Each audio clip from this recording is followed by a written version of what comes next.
Hay una guerra que casi nadie ve, sin embargo, es la que más decide tu rumbo. Ocurre cuando cierras la puerta, cuando se apagan las notificaciones, cuando el día termina y te quedas a solas con tu propia mente. No se escucha nada afuera, pero adentro hay ruido. Una conversación que no pediste tener, una película que se repite, una lista de errores que parece no terminar. Y lo más extraño es que muchas veces no llega como un golpe que te derriba, llega como un goteo constante que te va drenando. Por dentro, hoy te roba un poco de ánimo, mañana te quita un poco de esperanza, pasado te convence de que ya no vale la pena intentarlo, y sin darte cuenta empiezas a vivir con el corazón en modo defensa, como si todo fuera una amenaza, como si cada mirada fuera juicio, como si cada silencio escondiera rechazo, y te acostumbras tanto a esa tensión que la llamas normal. Te dices, así es la vida, así soy yo, siempre fue así, pero por dentro sabes que antes no era igual, antes dormías mejor, reías más fácil, confiabas más, respirabas profundo sin sentir ese peso en el pecho, y ahora, aunque nada grave haya pasado hoy, te sientes cansado como si hubieras peleado todo el día. Tal vez por eso cuesta tanto identificarla, porque no siempre se presenta como tragedia. A veces se disfraza de rutina, de preocupación responsable, de sobrepensar para no fallar, de autocriticarse para mejorar. Y claro que pensar es parte de la vida, pero hay una diferencia enorme entre reflexionar y torturarse, entre aprender de un error y convertirlo en identidad, entre reconocer una debilidad y usarla como sentencia, porque esta guerra silenciosa no busca solo que te equivoques, busca que te acostumbres a vivir sin paz, busca que tu interior se vuelva un campo minado donde cada paso activa culpa, miedo, vergüenza o comparación. Y lo más peligroso es cuando ya ni discutes con esos pensamientos, cuando dejas de cuestionarlos y simplemente los aceptas como si fueran la verdad, como si esa voz interna fuera un juez imparcial, cuando en realidad muchas veces es solo una herida hablando, un trauma interpretando el presente, un cansancio dirigiendo decisiones o una mentira, repetida tantas veces que ya parece parte de tu nombre. Imagínalo así, nadie ve las raíces de un árbol, pero las raíces deciden si ese árbol se mantiene firme o se cae con el primer viento, y en la vida pasa igual. Nadie ve lo que piensas a medianoche, nadie escucha las frases que te dices cuando fallas, nadie presencia ese momento en que te miras al espejo y te convences de que no eres suficiente. Pero esas raíces invisibles alimentan todo, alimentan tu humor, tu paciencia, tus relaciones, tu forma de amar, incluso tu forma de creer, porque cuando la paz se pierde adentro, afuera todo se vuelve más difícil. El trabajo pesa más, la familia irrita más, el futuro asusta más, y entonces empiezas a reaccionar. Ya no eliges, respondes por reflejo, y ese reflejo suele ser defensa, orgullo, aislamiento, distracción, cualquier cosa con tal de no quedarte en silencio con lo que duele. Y aquí viene una pregunta incómoda pero necesaria. ¿Qué pasa cuando el ruido de afuera se calla? ¿Qué queda adentro? ¿Qué tipo de conversación te acompaña? ¿Qué tipo de guerra te está consumiendo sin que la hayas nombrado? Porque lo que no se nombra no se enfrenta, y lo que no se enfrenta termina gobernando. Tal vez lo has notado en detalles pequeños. Te cuesta concentrarte, te cuesta disfrutar, te cuesta confiar, te cuesta descansar, como si tu mente siempre estuviera encendida, buscando peligros, imaginando escenarios, preparando discusiones que quizá nunca ocurran, y a veces hasta te sientes culpable por sentirte así, como si tu cansancio fuera una falla moral, como si no tuvieras derecho a estar agotado. Pero no es debilidad reconocerlo, debilidad es fingir que no pasa mientras por dentro se te apaga la luz.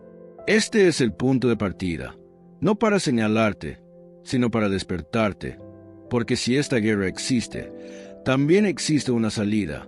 Y el primer paso no es tenerlo todo resuelto, es darte cuenta de que lo que estás viviendo no es normal solo porque sea frecuente, no es tu personalidad solo porque lleves años cargándolo, no es tu destino, solo porque hoy se siente grande.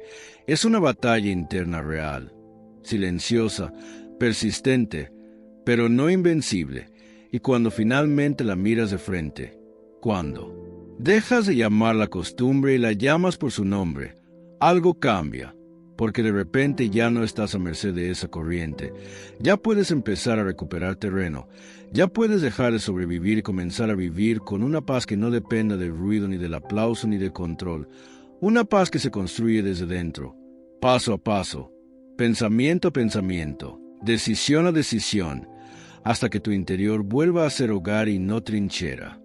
La guerra silenciosa de la que hablamos no se gana con fuerza de voluntad solamente, porque Jesús enseñó que el problema real casi siempre empieza antes de que alguien haga algo. Empieza en lo que manda adentro, en lo que gobierna el corazón y la mente. Lo que Jesús explicó. Si por dentro se instala el engaño, la vida termina pareciendo una casa bonita por fuera, pero con grietas que nadie ve. Y por eso Jesús no se quedó en la superficie ni en las apariencias. Él fue directo a la raíz, como quien apaga un incendio desde el foco y no solo desde el humo.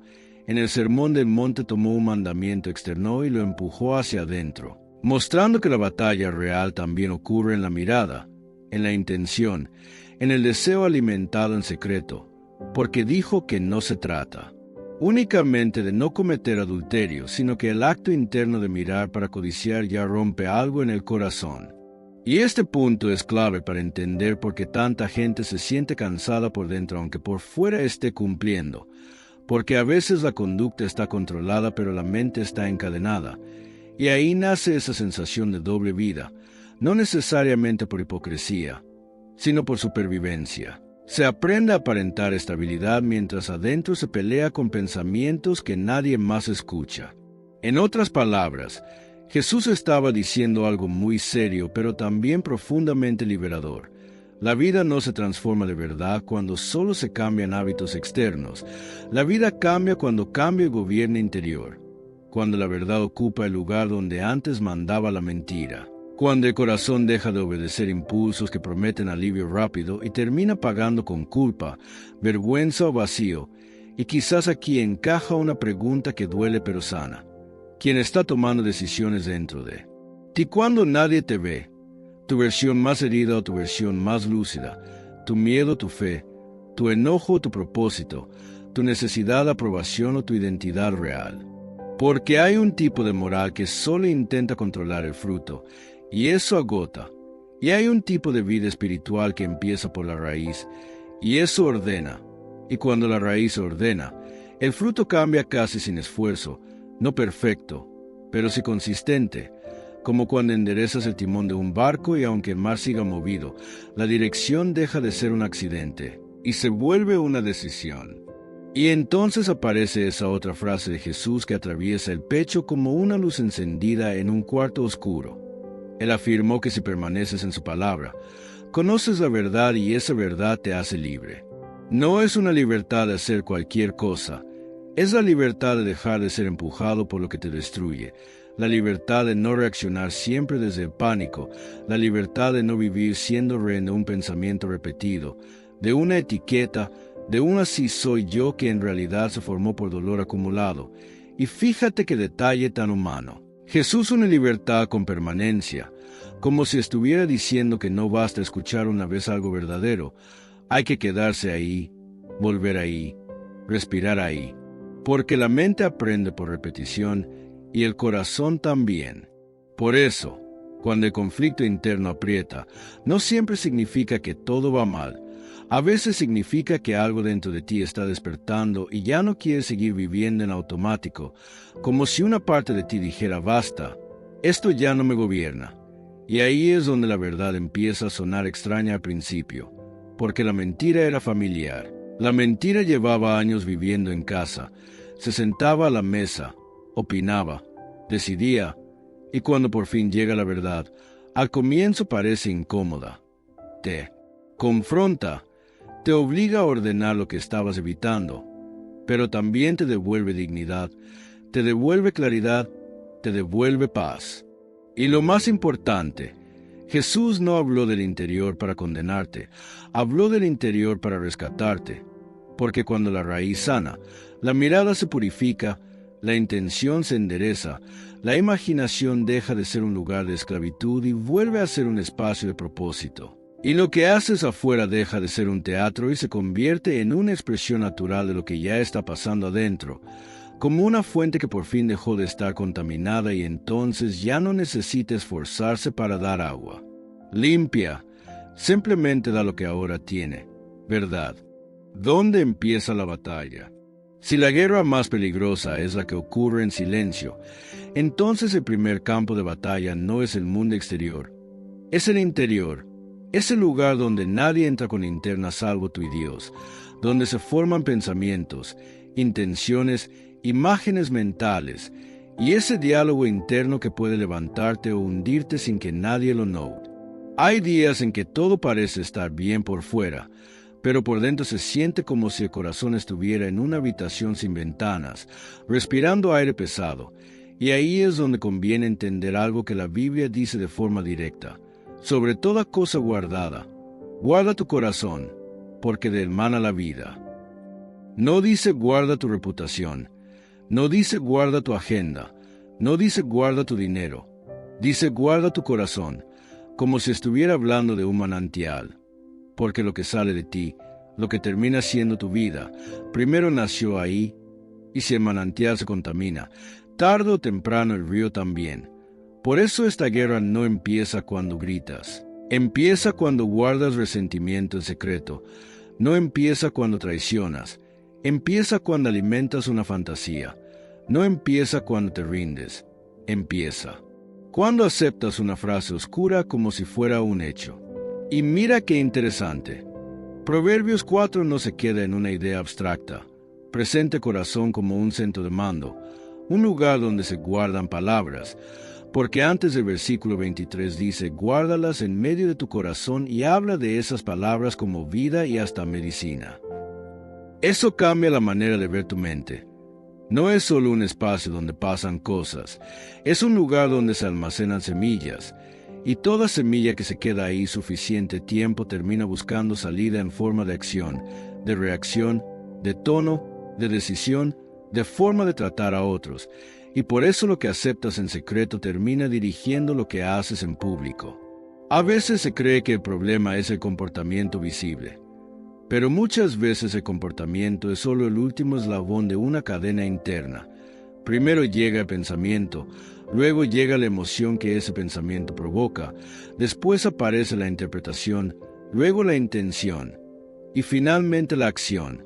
Y si nadie interrumpe la cadena al inicio, el final se vuelve casi automático. Por eso, guardar el corazón no es vivir con paranoia, es vivir con claridad. Es aprender a vigilar la puerta, porque no todo pensamiento merece un sillón en tu sala. Algunos pensamientos llegan como visitas educadas, pero trae veneno en la mochila. Te hablan suave, te prometen protección, te dicen solo prepárate para lo peor. No confíes en nadie. No intentes otra vez. Total vas a fallar, y si les abres la puerta sin filtrar, terminan instalándose como dueños de casa. Y aquí aparece una imagen poderosa.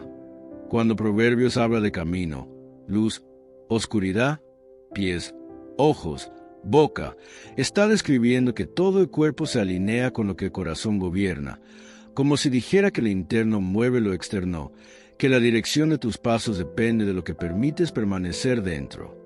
Entonces, si el enemigo quisiera destruirte sin hacer ruido, ¿por dónde empezaría? ¿Por tus planes o por tus pensamientos? ¿Por tus relaciones o por tu identidad? ¿Por tu dinero o por tu paz? Porque la paz es la primera que se va cuando el corazón queda sin guardia, y cuando la paz se va, cualquier mentira suena razonable. Tal vez hoy el paso más espiritual no sea hacer más cosas, sino detenerte y escuchar qué te estás diciendo, que estás imaginando cuando nadie mira, que estás suponiendo sin evidencia, que te estás perdonando o castigando en silencio, porque ahí comienza todo, en ese cuarto interno donde se decide si vas a vivir desde la verdad o desde el cansancio. Y si esto suena exigente, es porque lo es. Pero no es una exigencia para condenarte, es una invitación a recuperar el mando, porque tu vida no está diseñada para ser arrastrada por impulsos y pensamientos sin filtro. Tu vida está diseñada para brotar desde un corazón cuidado, vigilado, fortalecido, un corazón que no se deja gobernar por cualquier voz, porque del mana la vida. La batalla interior no se vuelve intensa de la nada. Casi siempre hay una estrategia detrás, sutil, paciente, repetitiva, como una gota que cae siempre en el mismo punto hasta abrir un agujero, y por eso tanta gente no se rompe de un día para otro sino por desgaste, por acumulación, por ideas que se instalan sin pedir permiso y luego se comportan como si fueran la voz de la realidad. Y aquí es donde conviene hablar claro. El enemigo no solo tienta con cosas visibles, primero siembra mentiras invisibles, porque si logra cambiar lo que crees de ti, de Dios y del futuro, ya no necesita empujarte mucho. Tú mismo empiezas a caminar hacia la cárcel pensando que es tu casa. Jesús describió esa fuente de engaño con una frase fuerte y sin maquillaje. Dijo que no hay verdad en él y que cuando habla mentira, habla de lo suyo, porque es mentiroso y padre de mentira. Eso significa que la mentira no es un accidente en esta guerra, es el método principal. Y por eso el ataque más común no viene como un demonio gritando, sino como un pensamiento susurrando, como una conclusión rápida, como una lógica que suena madura pero huele a muerte por dentro. Y lo peligroso de una mentira bien puesta es que se siente práctica, se siente protectora, te promete evitar dolor, pero lo que hace es moldear tu identidad a partir del miedo. Por ejemplo, la mentira "no eres suficiente" no siempre llega como una frase literal. A veces llega como comparación constante, como perfeccionismo, como esa necesidad de demostrar todo el tiempo que vales, y entonces cada error se convierte en amenaza, cada crítica se vuelve sentencia, cada demora parece fracaso, y tu alma vive corriendo una carrera que nadie te pidió. La mentira "Dios te olvidó" tampoco llega siempre con blasfemias. A veces llega como frialdad, como distancia, como esa idea de que orar ya no tiene sentido, de que pedir ayuda es humillante, de que si no sientes nada entonces nada está pasando, y sin darte cuenta empiezas a interpretar el silencio como abandono. Y la mentira "ya no hay salida" suele aparecer cuando estás cansado, porque el cansancio estrecha la visión, te hace mirar solo el túnel y olvidar que existe un cielo afuera, y ese pensamiento se vuelve una habitación sin puertas donde todo parece definitivo aunque solo sea una temporada. Lo más estratégico de la mentira es que busca que vivas reaccionando, no decidiendo, porque cuando reaccionas desde miedo te vuelves controlado por la urgencia, cuando reaccionas desde culpa te vuelves controlado por el pasado, cuando reaccionas desde vergüenza te escondes incluso de la gente que podría amarte bien. Y así el enemigo no necesita destruirte con escándalos. Le basta con entrenarte para vivir a la defensiva. Y aquí pasa algo muy real. La mentira no solo afecta lo que sientes, afecta lo que te permites hacer. Porque si crees "no sirvo", entonces ni empiezas. Si crees Dios no está, entonces no perseveras. Si crees no hay salida, entonces aceptas migajas, repites ciclos, te conformas con sobrevivir. Por eso la Escritura habla de la mente como un lugar que se puede conquistar o recuperar. Y Pablo lo expresó en términos de guerra, diciendo que se derriban argumentos y toda altivez que se levanta contra el conocimiento de Dios, y que se lleva cautivo todo pensamiento a la obediencia a Cristo. No es un lenguaje poético para quedar bien, es una imagen de disciplina interior. No todo pensamiento tiene derecho a quedarse, no todo argumento merece respeto, no toda idea es tuya solo porque apareció en tu cabeza. Hay pensamientos que entran como invasores, se visten de razón, se sientan en tu interior y empiezan a dar órdenes, y si nadie los confronta, terminan construyendo fortalezas, hábitos, reacciones, y hasta una identidad falsa que te suena familiar pero te roba vida. Y tal vez aquí está el giro más importante. El enemigo sabe que si consigue que te definas por una mentira, tú mismo vas a proteger esa mentira, la vas a justificar, la vas a repetir, incluso vas a pelear con quien intente ayudarte, porque el orgullo también puede ser una armadura para no admitir que algo adentro está gobernado por engaño. Entonces la trampa no es solo caer. La trampa es vivir desde una historia equivocada, como si tu dolor fuera tu nombre, como si tu error fuera tu destino, como si tu temporada difícil fuera la última página del libro. Y mientras eso pasa, por fuera sigues funcionando, pero por dentro vives con el motor forzado, sonriendo sin paz, trabajando sin descanso, amando con miedo, creyendo medias, hasta que un día te das cuenta de que no era normal. Era una estrategia. Pero el hecho de que exista estrategia también revela algo esperanzador. Si la mentira necesita repetirse para sostenerse, entonces la verdad, cuando se sostiene, empieza a desarmarla. Y el primer paso no es gritarle al enemigo, es mirar con honestidad qué frases han estado gobernando tu interior últimamente, cuáles te empujan a esconderte y cuáles te empujan a vivir. Porque ahí, en ese terreno invisible de la mente, es donde se decide si reaccionas desde miedo o caminas desde obediencia. Jesús mostró un modelo concreto para responder cuando el ataque no es físico sino mental y emocional. No negoció con la duda, afirmó su identidad y contestó con verdad, una y otra vez, con la misma idea central de escrito está. Ese patrón enseña que la victoria interior no depende de sentirte fuerte, sino de sostenerte en lo verdadero cuando lo falso intenta gobernar tu mente. El patrón de Jesús.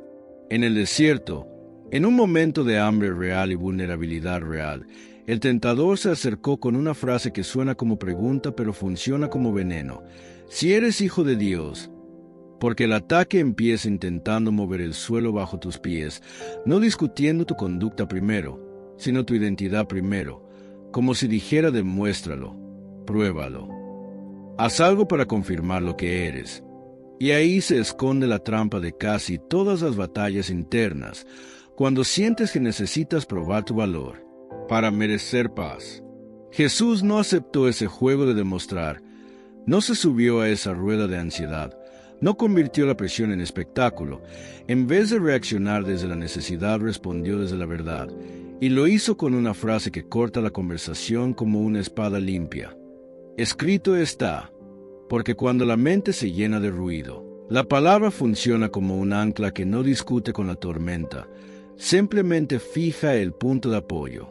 Y lo notable es que el tentador cambió de escenario, cambió de propuesta, cambió de intensidad, pero Jesús mantuvo el mismo tipo de respuesta, como quien no improvisa su carácter dependiendo del día, sino que ya decidió quién es y desde dónde vive. Identidad firme. Observa el orden.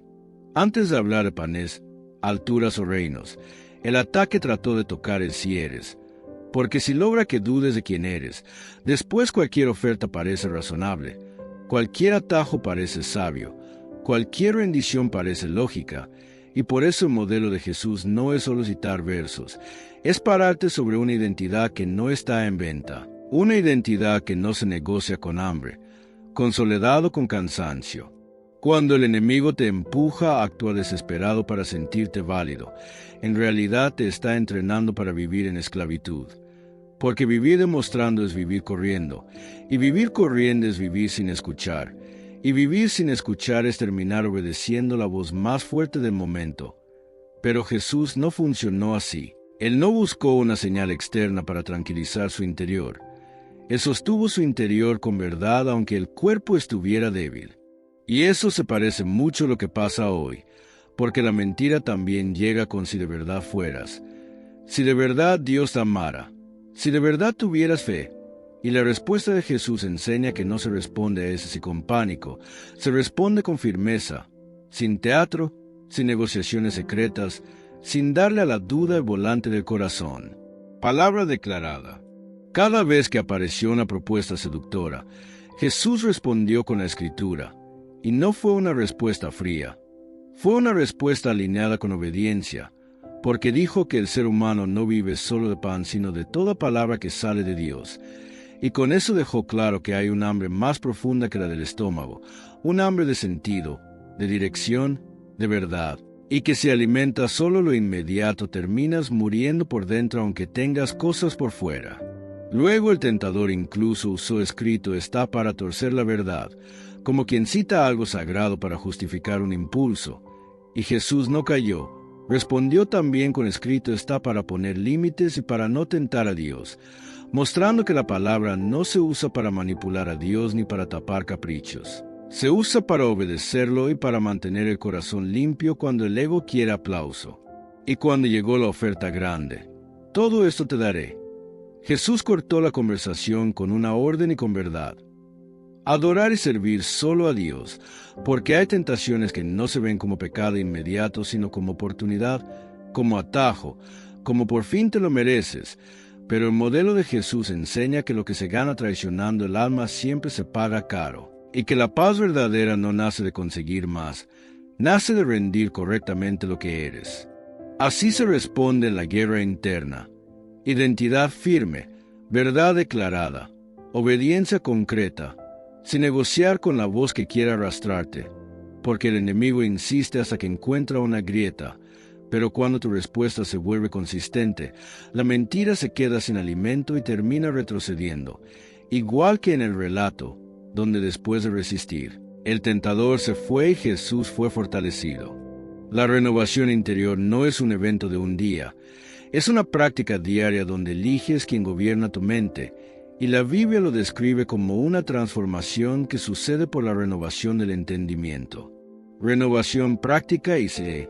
Después de ver el modelo de Jesús respondiendo con escrito está, la pregunta ahora es cómo llevar eso a la vida real cuando no estás en un desierto literal, sino en el desierto de la rutina, del cansancio, de la presión, de los recuerdos, de las tentaciones que nadie aplaude pero que sí pesan. Y aquí entra una idea poderosa. No se trata solo de aguantar pensamientos, se trata de renovar el lugar donde nacen. Porque Romanos 12:2 no dice simplemente compórtate mejor, dice no os conforméis, sino transformaos por medio de la renovación de vuestro entendimiento, como si te estuviera mostrando el mecanismo, el punto exacto donde se cambia el rumbo. Esa renovación no es magia, es dirección, es entrenamiento, es aprender a reconocer lo que entra, lo que se queda y lo que termina mandando. Porque si el enemigo construye fortalezas con mentiras repetidas, la libertad se construye con verdad sostenida, repetida, vivida, hasta que el corazón deje de reaccionar como esclavo y empiece a responder como hijo. Entonces, aquí va una práctica rápida, simple, y sobre todo aplicable hoy, no mañana, no cuando te sientas mejor, hoy mismo en medio del día. 1. Detecta el pensamiento. No lo ignores ni lo disfraces con humor. Nómbralo con honestidad. Estoy pensando que no valgo. Estoy pensando que Dios no me escucha. Estoy pensando que si fallo una vez ya todo terminó. Porque cuando lo nombras lo sacas de la sombra y deja de parecer una verdad absoluta. 2. Filtra esa idea con una pregunta que corta la niebla. ¿Esto me acerca a Dios o me esconde? Porque hay pensamientos que te empujan a orar con humildad y hay otros que te empujan a esconderte con vergüenza. Hay pensamientos que te llevan a la luz y otros que te empujan a la cueva. Y si te está escondiendo, por muy lógico que suene, ya sabes que no viene para sanar. 3. Sustituye. No basta con expulsar una mentira si dejas el espacio vacío. Así que reemplázala por una verdad bíblica y una acción de obediencia concreta hoy. Algo pequeño pero real. Porque la verdad no solo se piensa, también se practica. Por ejemplo, si el pensamiento dice no hay salida, la acción de obediencia puede ser voy a pedir ayuda. Voy a dar el próximo paso. Voy a volver a orar aunque no sienta nada. Porque obedecer en pequeño rompe cadenas grandes. Y cuando la ansiedad intente tomar el volante, la Escritura no te manda a fingir calma, te enseña una ruta.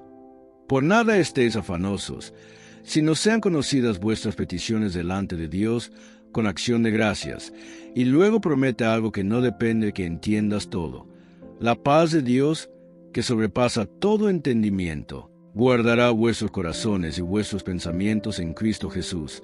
O sea, no solo guarda tu emoción, guarda tu mente, como una defensa en medio del ataque, como un muro, de paz donde antes había un campo abierto para el pánico.